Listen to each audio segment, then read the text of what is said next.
Hi everyone. The purpose of this screencast is to show you a tool you can create in Excel that will help you keep track of Tier 2 and Tier 3 interventions.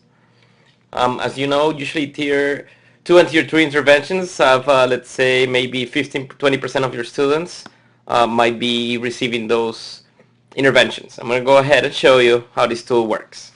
I decided to show you how the tool looks completed, so you have an idea what you're making. So here we go. I'm going to go ahead and decided to choose student X. He goes to my school, Orchard Place. He's a 5th grader. He's in my classroom, Botilla. He doesn't have a PM teacher since I am his teacher all day long. How exciting. The reading, this is important, is specifying what's the intervention about. We have the reading fluency, which is the subject is reading fluency. It's not a behavior intervention. We have the start date, which is in September till December, and the frequency, which is once a week. Something is important about an intervention is establishing a baseline and a goal. So let's say that the student in August scored at 85 words per minute, and we would like him to, as a 5th grader, let's say that by December we would like him to be an 80 words per minute in 3 months, which is actually a lot of words to recute, but geez, this is an example, it's alright. You see, once we put in the baseline goal, we have it right here.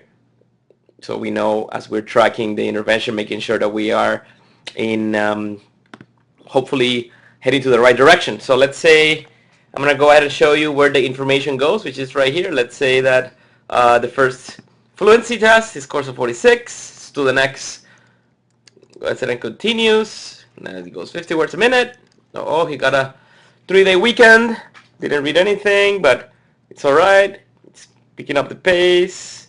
And as we continue, we're getting close, we're praying, we're working hard, and until finally we realize that, guess what, the student have reached its goal. This is how the premises of this tool, how it works, is just to show you the data in an easier way and to help you keep track whether the intervention that you're doing is working or not. So as we see, student X met his goal by December, and by then obviously we will have to go back to the drawing board and seeing what other interventions the student might need. Alright, now I'm going to go ahead and show you how to create this tool. First I'm going to show you the layout of the tool, and after that I will show you how the mechanics work in adding the line graph. Obviously this tool can be used in many different ways. That's really up to the user to define them. You can choose more than one student. If you have more than one student receiving fluency, obviously we can always add one more student. But because of the purpose of time, I will just show you how to create the tool for one student. So here we go. We're going to create a new workbook, and first I'm going to show you how to make the layout. So as you can see, I already started making one, but we're going to do a new workbook because we really want you to see how to create it from the beginning. Don't save, so here we go. First thing is first, I'm going to put it right here so we can see the layout. I can see that this column A has 4 rows merged together. So we're going to go ahead and I'm going to merge 4 rows, and I'm going to fill the color in red, not in green, just to make it look a little different.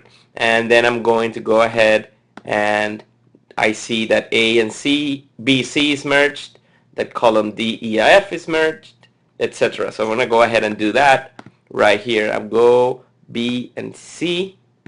I'm going to press the merge button. This is a Mac. The merge button on a PC might be in a different place.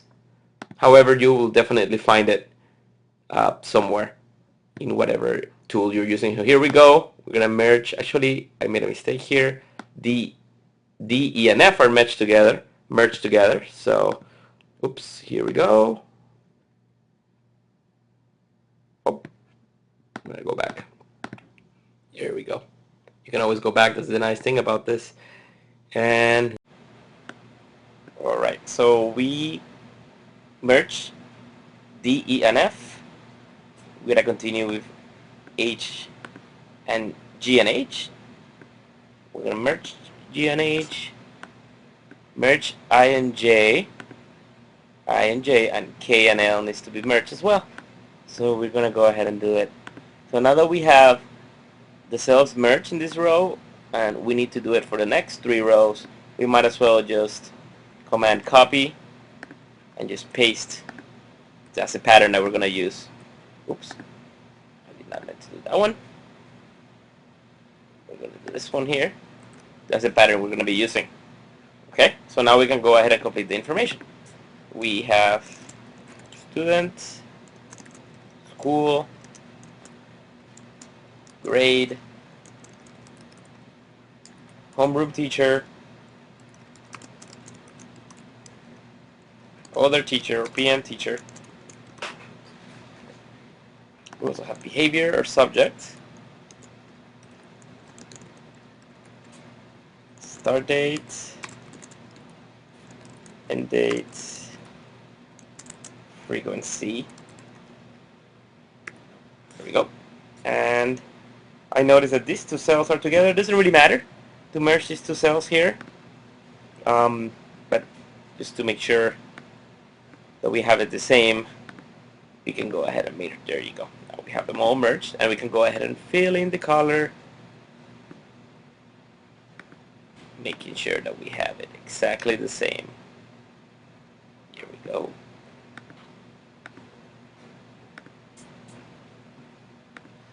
Very nice. Now if you notice, we have exactly everything ready for you to fill out the information as you go along.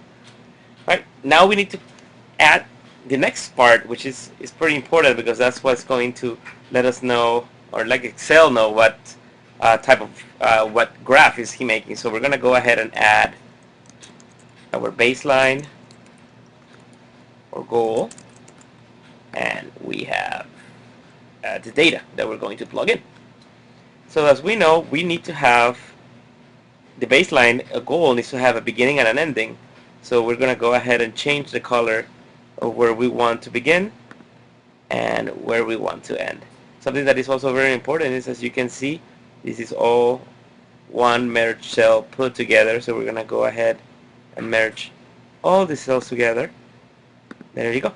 And now, just to make sure here, we're going to move this a little bit more to the right. There you go. And now we have, let's say, 45 words per minute. We were talking about it, and we decided that the goal was going to be 80 words per minute. Okay, so now that we have basically the beginning of our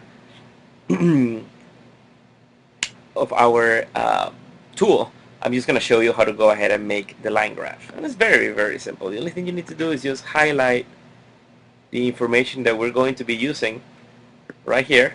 That's where this is going to be. This is telling us that one line will be the baseline goal and the other line will be the data that we're going to be plugging in. So we basically just go to charts, line graph. We're going to do a marked line so we get a chance to see dots on every single assessment that we do. And there you go. Here it is right here. Alright. Now as you can see, it's a little different from this one, that it doesn't have the baseline connected. So the only thing we have to do is just control click, and we do add trend line, and we can choose any. I'm just going to choose whatever trend line, and we have it right there. Okay, so now whenever we're plugging in the information, you're going to realize how it adds to the graph. Alright, and it's pretty much the essence of this. Obviously, if you want to add more dates, the only thing you need to do is just left click, or right click, I'm sorry, and insert more lines if you need to have. See, and now we have more days now. And finally, if you wish to add a title to your graph, title the Y or X-axis, you simply go to chart layout, and in here you can simply insert a chart title for the X-axis, and a title for the Y-axis as well. And the only thing you need to do is just double click, just click once, and you can go ahead and write down the information. Oops, if you double click, it's going to take you to more information, so that's simply how it's done. Alright, thank you very much. I hope this is useful for you.